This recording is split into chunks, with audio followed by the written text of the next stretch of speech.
Y'all need to help Stephen Phillips out over there. Out the door and off the radio. Here's Stephen Phillips. All righty, folks, we're coming into you sideways again as usual. We got the house full, and we actually have got Emily Lampkin from the Pharmaceutical Reform Alliance with us. We had Mr. J.D. Hayworth with us. Yes, we did. But now we got the bling bling. He don't look so good. She looks a whole lot better. Good morning. How are you? Good morning, Stephen. Good morning, Patrick. Good to be with you. Oh, yeah, we're glad you're here. I guarantee you. We got all kinds of Stevens in here. Everybody on this side is Steve. We got 3 Stevens in here. Good morning. Yeah. Go back to that other Steven. He's the bling bling to the show. There you go. See that haircut? Oh, man. You like that? Yeah. We brought him on the second we had video cameras in the studio. Yeah. That's it. It ain't helping much. Oh, Lord of mercy. So now how long have you been with the Pharmaceutical Reform Alliance? For quite a while, but even more importantly, I've spent years speaking out, having talked to women across this country about the exorbitant price of pharmaceuticals, especially as it comes to American families and what parents have to spend to make sure that they're taking care of their children. This is outrageous, and we've got to do something about it. Oh, I agree 100%. I mean, it seems like, we of course we had JD on, and we were talking about how overseas and different countries have got their drugs are cheap, but here it's crazy. Yeah. So that brings up a point. When JD was here a couple of weeks ago, President Trump had just sent his letter out to the big pharma CEOs telling them we want most favored nation pricing, et cetera, et cetera. Since then, I read just this morning that Eli Lilly has announced that it's going to raise prices in Europe to align their pricing model there along with the developed countries. Was that an unexpected consequence of this? Like instead of bringing our prices down, they're going to bring their prices up? I'd like to step back for a minute and set the stage. Here's what's going on with American moms as they're sending kids back to school. Yeah. They're staring down these continued rise in prices of pharmaceuticals for largely no rhyme or reason. Mm-hmm.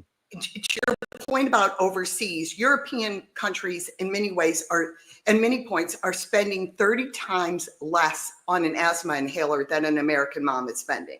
Right. An EpiPen, and we know so many kids need them, used to cost $100. Now they cost $650. And every mom will tell you need 2. You need one that stays on the child and one that goes to school. So that's double the cost. And number 3, ADHD medicine, which is prevalent across this country, we have a shortage of, and we've had a shortage of it for years. The United States has a shortage of a drug that our children need. And when you can find it, the cost is 2 or 3 times what it used to be. And here's what's most important about all of this, is all of this is preventable. And what we hear from Big Pharma time and time again is we need this money because we put it for research and development. Right. Less than 20% of this money goes to research and development. And us US taxpayers also spend a significant amount of money in research that the pharmaceutical companies use to create better products for our families. Terrific. But they keep all the profits. And how much of a profit? They are making on average twice as much money as other S&P 500 companies. Now, all of us are capitalists and believe in American innovation. Sure. But when you're cheating American families in order to make an extra profit, that's wrong, and that's not putting America first. Agreed. Well, now, go back to the comment about making twice as much profit as other S&P companies? That's correct. And most S&P companies are making about 37%. These guys are making in the low mid 70% profit margins. Okay, at this point you were talking about gross profit margin, right? Yeah. That number is actually a representative of their manufacturing efficiency. So 70% is great because that means they're producing the product very efficiently. Now, their net profit is only 17%, according to the information I'm seeing on pharmaceutical companies. And that's kind of in the middle of the pack of the S&P 500 profit margins, nets. If we can't find a way for a company to make a profit in this country while not doing it on the backs of American families. I had a mom call me the other day, went to pick up a prescription for her child in the morning. It had doubled in price from what it was the month before. She sat in her car crying because she knew by the end of the day she would come up with the money to buy it for her child. That's what moms do. Mm-hmm. But if we're looking at profit margins where medicine is incredibly less expensive in other developed countries, hence what President Trump is addressing with most favored nation, which, by the way, Big Pharma is dragging their feet on. We have to find a way where pharma says we can make this work for American families and still make a profit. And what they continue to decide to do is to leave it on the backs of American families. Well, that's the thing that throws me off. I mean, okay, Pat, you're saying they got the profit margin and all that, but I feel like the American people are actually paying the most of that. Right. I mean, am I wrong on that? I mean, right. But isn't pricing across the globe based on the economy? It is not. It doesn't have to be based on that, first of all. Second of all, when you talk about these profit margins, again, Big Pharma will tell you we need this money for research and development, but they spend a lot less money on research and development and a lot more money on marketing their products to American consumers. They spend the vast majority of that money on bringing TV ads and Google ads and other ads to Americans and say, guess what you need? And we're going to charge you and gouge you because we're greedy about this. And we've got to figure out a way. The good news is President Trump has said help is on the way. And he actually has a sense of urgency about this, but we need to help him get there. How does that square with a free market economy? As I said, I am a capitalist. I am a believer in free market economies. We can do this in a free market economy, but we've got this one industry that is imperative to the health of American families that doesn't have to play by the rules that everybody else does. And I can go into great details about all the many other areas where they don't play by the rules when it comes to, innovation and us helping them out through patents and trademarks. They cheat the system in order to make more money on American families. And when I think about this mom crying in her car, there has to be a better way, and they have got to be a part of the solution. Emily, quick question. In doing some of the research for this show this morning, I ran across a couple of terms that I didn't know what they meant. They sound kind of nefarious, and I'm wondering if you can help shed a light on this. What is product hopping, and what's pay for delay, and how do those affect the pricing? So here's my answer. I'm with you, and so are American families. I don't know what all these terms mean. In fact, every time I have a conversation with somebody in this industry or an expert on American healthcare, they provide more and more new terms to me. What I'm saying is we cannot have a system where parents have to know what these terms mean and how to find workarounds or try and live within these systems in order to take care of their families. That is where we have a problem. We can't have parents have to be experts on trying to figure out a way to get a lower price because there is a system that's in place for no rhyme and reason that continues to find a way to gouge them and make them pay higher costs. So my question is this: these other countries where they have lower pharma prices, are the governments of these other companies or countries doing anything in particular to offset those prices? Do they have something in place at the government level that makes it less expensive for their citizens? So that's a good question. And the answer is yes, some of them do. And yes, to Patrick's point, we have a free market economy, which makes it different.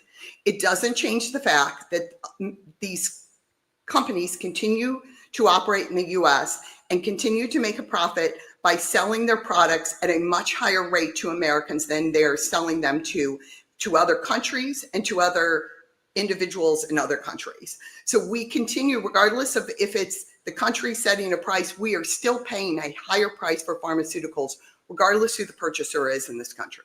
Sure. My ultimate question on that is this: if these other countries do in fact have something in place, let's say they're subsidizing the cost of these drugs, Do you believe ultimately that that's what we ought to do in the United States, is make the big pharma a special category of industry here in the U.S., that the U.S. government actually helps offset their cost in development and then subsidizes ultimately the drugs for our citizens? Here's what I'll tell you.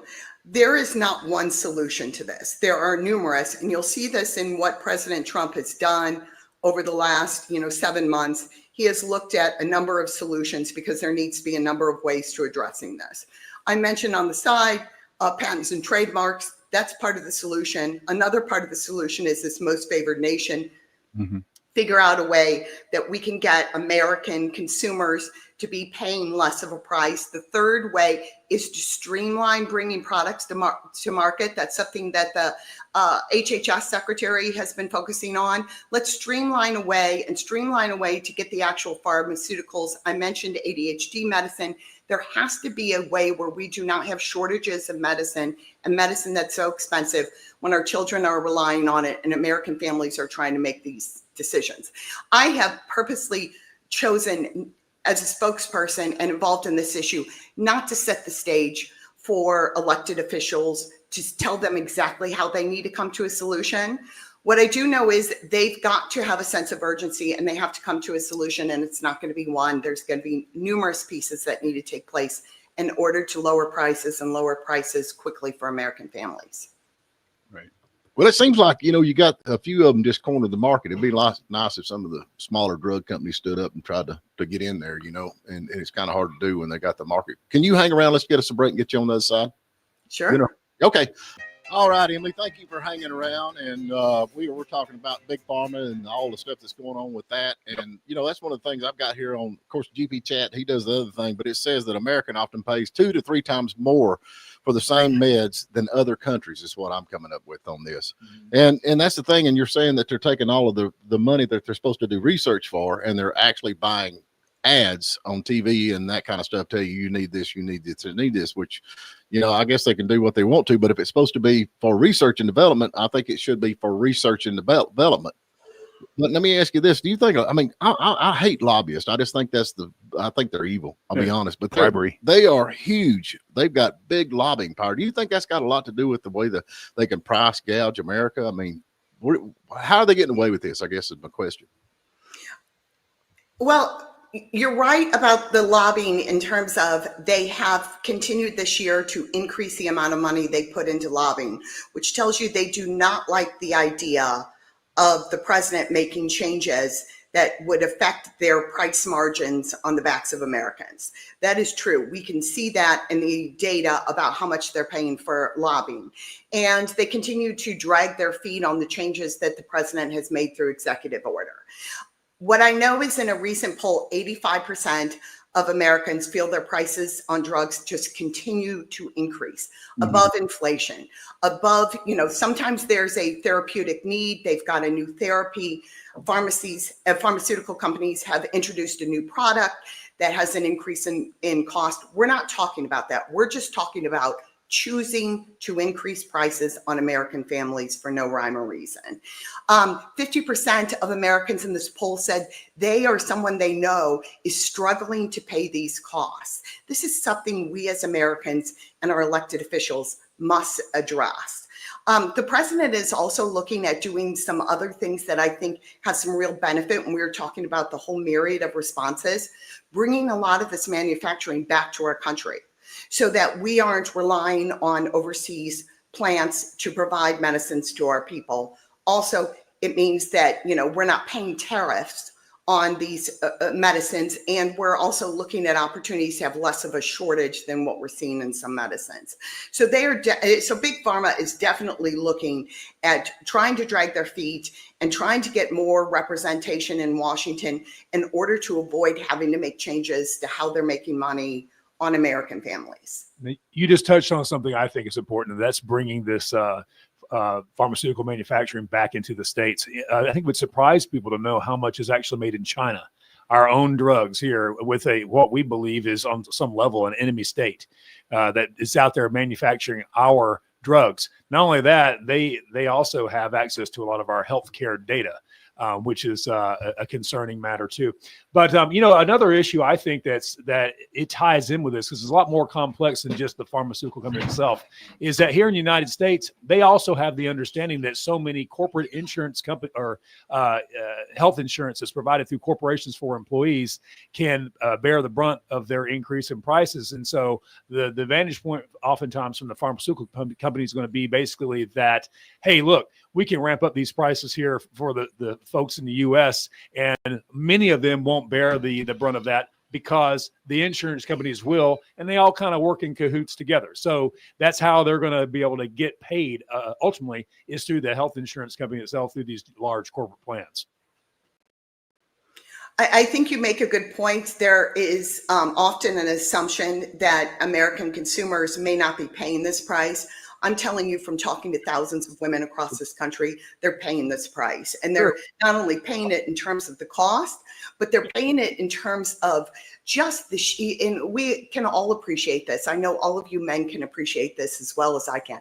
The sheer stress it puts on moms and families to have to figure out a cost. And when we were talking about, it's back to school, the excitement of buying back to school clothes and supplies for kids, and looking at the cost of sports teams and music practices, and that this takes away from the joy in families when they walk in to a pharmacy and realize they're not going to be able to, no matter how much they budgeted and how responsible they are going to be struggling to cover their costs that month.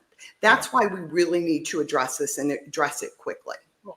And back to my point there, I had to fill a prescription for a family member the other day for a drug. And the pharmacy, for a drug, it's very special. I put that in quotations. What he's trying to say, a nickel I put that in costs a dime quotations. now. Exactly. But nevertheless, as I'm sitting there talking to the pharmacist, they're like, this costs $4,000. That's what they said. They said, thank goodness you have that insurance you have, because it cost me $0. They said it's $4,000 if you didn't have insurance. And that's to my point. It's to your point too. These things can be vastly expensive. And to what I was saying, with the insurance provided through corporations, it can cost me, for example, an employee, $0. And so I think that's where this Big Pharma can pull this off, because they understand that's going to be the case for many Americans, that they can charge these big prices. They're going to get compensated through the insurance company. And that's how it all works together for them. Here's something that all of our listeners out here that's commenting, most of them are saying the Food and the Drug Administration are all tied in together, and the drugs are making us sick, which we can kind of see some of that stuff because a lot of the things have changed on. So you think that's going hand in hand with as far as, what is it? The stuff they put in their food that's killing us? All comes down to money. It's all money. They make the food cheaper, cheap dyes, cheap flavorings, and then they make the drugs to where you can get them cheaper in other countries and all. It all comes down to money. But let me throw out a different thing. Here's a completely devil's advocate perspective on something, because here's the same thing that what we're talking about, of course, is our own manufacturers, our own pharmaceutical companies in our country, which we have many great hardworking Americans working for, and these are great companies, despite the fact that, as you're arguing, that they have some sketchy pricing models for how they work here in the U.S. versus the rest of the world. To make you proud about these very same companies, like I said, the devil's advocate view. You've got stories like Merck, for example, over in Africa and some other countries that have a lot of these diseases like river blindness, and these things are caused by these weird parasites and things. And so Merck developed ivermectin, which you actually heard about that during the COVID outbreak. People were trying to find ivermectin. And so Merck developed that. They gave that away to Africa, and they've estimate they've given over $5 billion worth of that to Africa to help treat river blindness. So that's our same American people doing great scientific work in this industry, and they literally gave that away. That was straight out of Merck's pocket. That wasn't subsidized by any government at all. That was right out of their pocket. No, it really wasn't. I'm a conspiracy theorist. So my point is that I agree with you, ma'am. I think that this has to be straightened out, but it's also a blessing that we have such amazing companies here in this country with great scientists, our own people that develop these things, because we're the center for pharmaceutical development in the world. You made a good point, though. We are the center of innovation, and we want to remain so.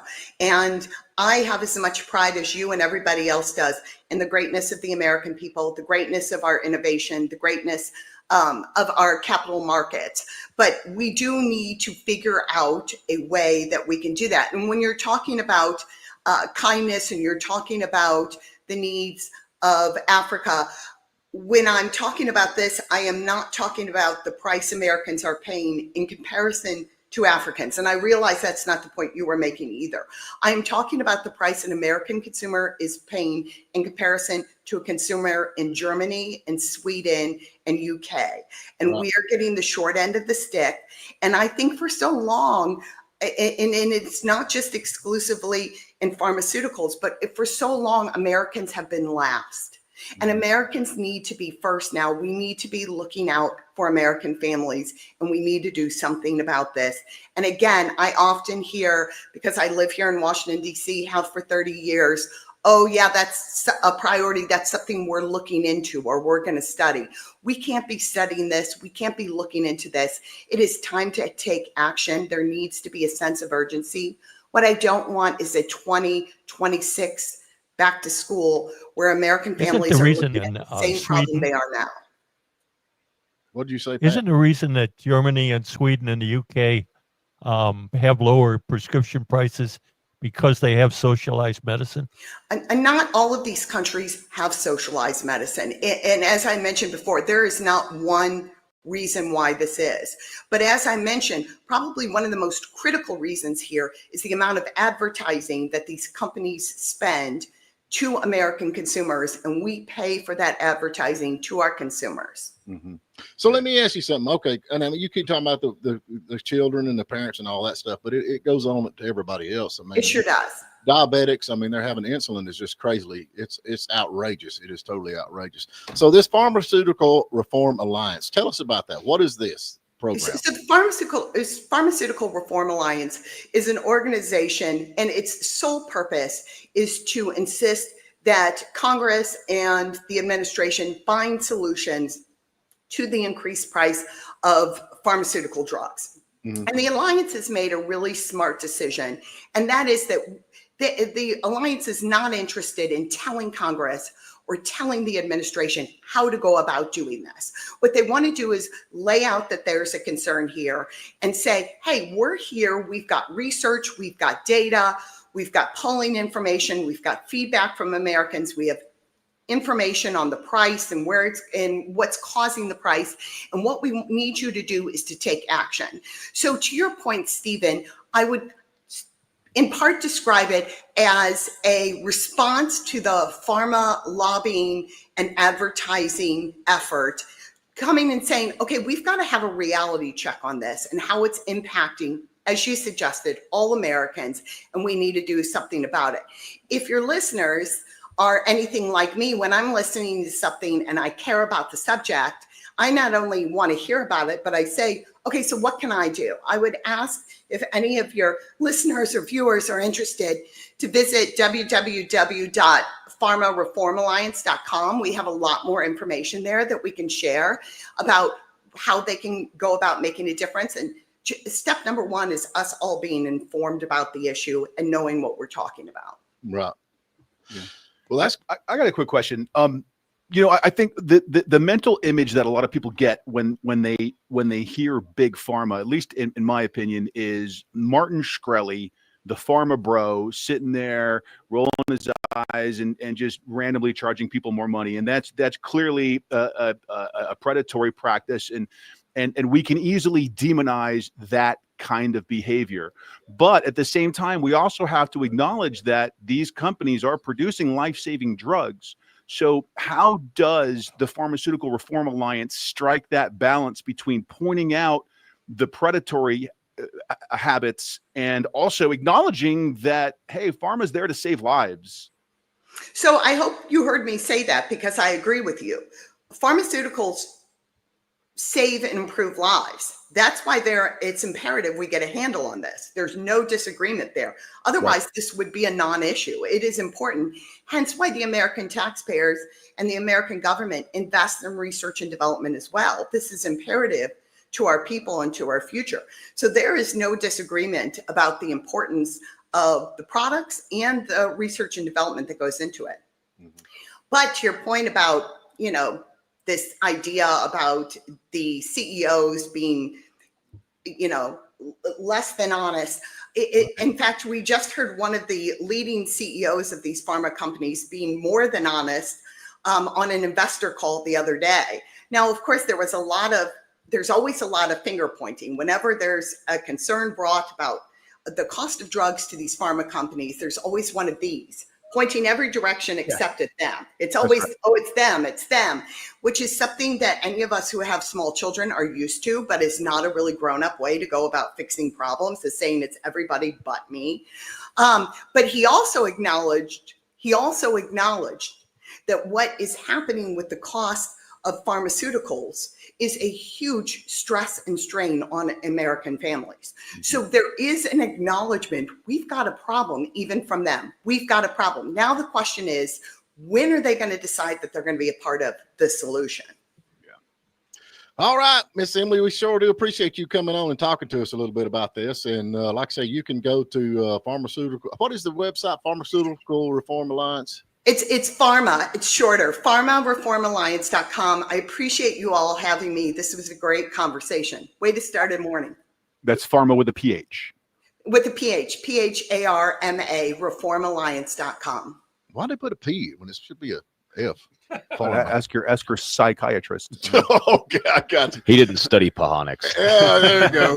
Hey, Emily, we want to get you back on, girl, in a day or two and see what's going on. I think you said JD was in Atlanta today. Did you say? No, JD Vance is in Atlanta. Oh, today. Vance, wrong JD. Okay, we got different JD. All right, girl. Thank you so much for coming on. We're gonna get you back, and we appreciate you. And you're in Washington D.C. and Northern Virginia. Yes. Oh, my brother lives up there. There you go. All right. Well, good deal. We'll be talking to you. Take care. Okay. Thank you. All righty, we're back with you. Packy's swirling his fingers over. I think that means we got a caller. We got a caller. Yep, we got Joe from Young Harris. What's Hey, up, Joe from Young Harris. What are you into? How you doing? I want to give your listeners some information.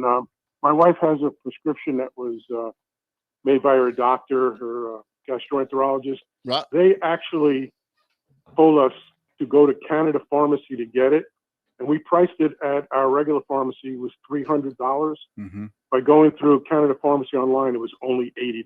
Wow. I'm pretty sure I know the medication you're talking about. If it's from a gastroenterologist, I'm pretty sure I know the one you're talking about. It doesn't matter what it's for. Excellent. Yeah, that's the one. It's crazy. My mom has to take that too, and it's insane. It's insane what we have to do to get it. That's a big deal. That's a big problem. So yeah, and it's like the only drug recognized for that particular problem. So I don't understand why it's so ridiculously expensive. Well, there you go. We're footing the bill, I guarantee you, and I know Pat's like, oh, they got socialized medicine, so I don't know. But they do have socialized That's medicine. just it. They do. And that makes a huge difference. Okay, but that's not that. Just let's back up for a second, because you keep saying that it's a free market, and that's not a free market. And we were talking about that when we socialized medicine by definition. Hang on a second, but when you're competing with other countries, when going back to remember we talking about like the bring jobs back to the United States thing, and these countries are going over, these companies are going over to these other countries and using places where they have basically slave labor, right? And they say, well, it's free market. Well, it's not a free market, because you can't just say, well, you can't use slave labor in the United States. And they say, okay, well, we'll just go to a country that can. Right. Yeah. That's not a free market. That's not a free market. And then that takes jobs away from the United States. Yeah. That's not a free market. That is a rigged, unfair market. That's exactly right.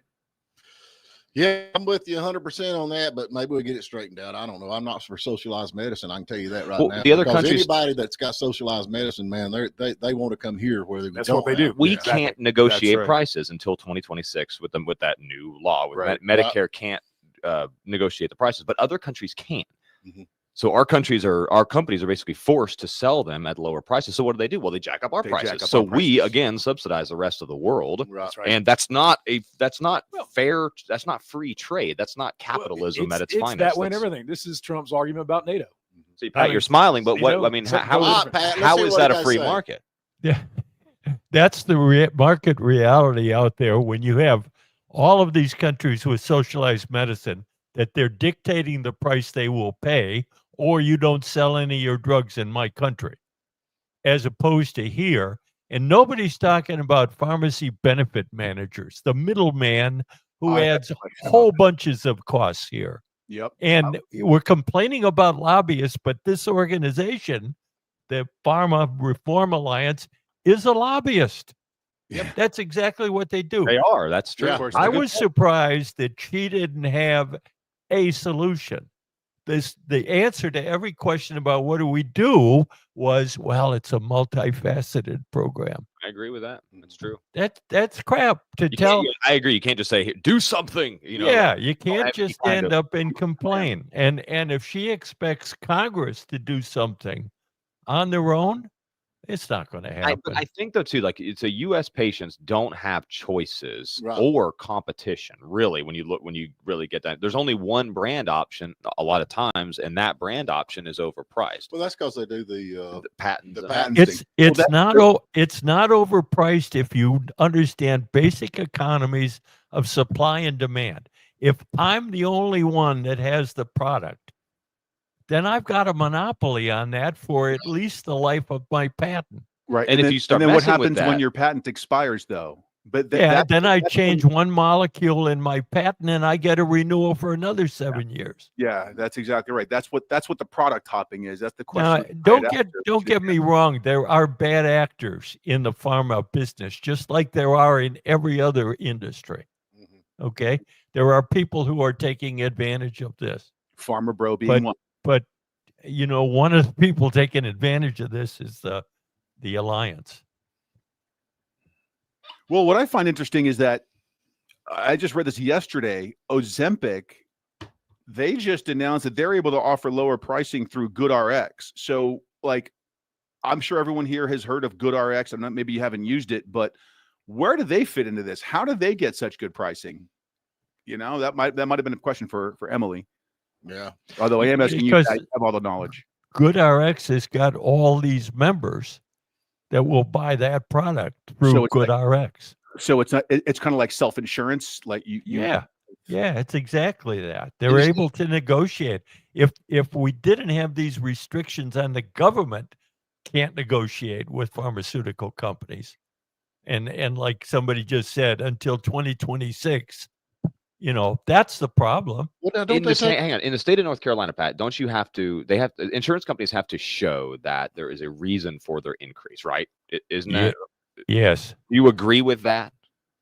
Did they have to? Yeah, sure. It's the same in Georgia. I understand that if you start messing with the patents, it'll reduce the amount of, like, how would you say, like efficacy? Well, yeah, and like the reason that they would go and try to make new drugs because where's the profit? Incentive, yeah. But now, going back to the insurance companies having to show that there's a reason for the price increases, and you agree with that, wouldn't you say that requiring evidence that the new, like, whatever version of the molecule that they're doing offers a therapeutic advantage before granting that exclusivity for that? I would eliminate that extension on the patents. So something like insulin, I mean, like, insulin's been around for how many years? Right. You're just using it. So, I mean, and it's crazy how. My thing is, let me ask you this. Okay, that's one thing that she said, and we keep talking about, is they're taking the majority of these profits and they're actually buying radio ads instead of research, what they're supposed to do research. The reason they're doing advertising, it was cheaper to go direct to the consumer rather than pay all these drug detailers that were out there calling on doctors. Right. That was a cost-saving method. That's being decried as something evil. I don't know. That actually stabilized pharmaceutical pricing. Well, let me ask you this: how come we can't? I understand that you cannot buy ivermectin in America now as drugs. Can you do that or not? I mean, I understand you can buy ivermectin. Yeah, you can. Are you sure? Yes. I mean, other than at the farm store up here in town. Well, it's the same stuff. And it went crazy high back during the pandemic. You remember that? Yeah, it did. Again, that's economics. When there's a lot of demand and the supply is limited, the price goes up. But back on the whole advertising thing, I mean, I actually wonder how effective that is for them to be reinvesting their profits in all this big advertising in the U.S. Because if you ever listen to those ads, that would dissuade anyone from ever using those drugs. It's like, hey, we can treat your toe fungus, but it's going to kill you, make you have suicidal thoughts, you give you every kind of disease in the whole world, make you turn purple. But don't worry, your toe fungus will go away. You ever notice that? I mean, every advertisement for every drug, it solves some minor problem with an extensive list of horrible, terrible things that will happen to you, possibly if you take it. I think that's got to work against you from an advertising standpoint. The problem I got. I sense if you got a problem, if you got that disease, you don't hear the disclaimer. Yeah, that's just the way they word it. I've got everything they say. You know, are you feeling fatigued? Are you tired at the evening time? Does your food taste terrible? You've got it. I need that drug. That's your lovely government at work. That's FDA requirements. All right, y'all. Okay, quit talking over each other. I got that. See, I got his. You know my hands. Yeah, right. Everybody don't talk at the same time. Shut up when I'm talking. Yeah, I'm the foreman here. I say when it's quitting time, we need to do another break right quick. Before we do that, Nate Carter says, "Pat, you're an idiot." I had to read that. I'm sorry, Pat. You're an idiot. I'm just relaying the message. Hey, real quick, can I say something? Can I just make a public statement here? Only if you talk over someone. I was not in rehab. Like, what the heck, man? You weren't? I thought you were. I wasn't in rehab. I thought you really were. I probably had 10 calls yesterday. Are you okay? Like, I probably should be, but I wasn't. What, was I not supposed to tell? No, you weren't supposed to tell people that I was in rehab. I was in Greece, in Italy. Yeah, I'm sure he was Greece in Italy. Socialized medicine over in Greece and Italy. Yeah, there you go. That's how that ruins. And I heard, Pat, you stuck up for me and said I wasn't in rehab, right, Pat? I tried, but I got talked over. Yeah, that was sarcasm. That's what occurs when you have Steve, and the other Steve. We got to change it. They got Topper right here, and we got, I don't know what we're gonna come up with, a loophole. Right. Yeah, loophole. Yeah, we got Topper and loophole there. All right, well, we're gonna give something away. We got their last commercial, right? Sure, let's give away some pizza. Yeah, pizza, no doubt about it. But today, this next part of the show is brought to you by Logan Turnpike Mill. We're gonna give away some pizza. What do you got, Pat? Okay, the question is, which letter of the alphabet has the most English words that begin with that letter?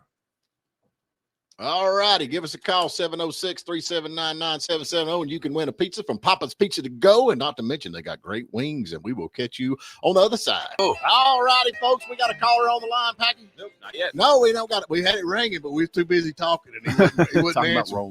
Hey, man, breaking news, man. They took the cracker out of Cracker Barrel. I saw that.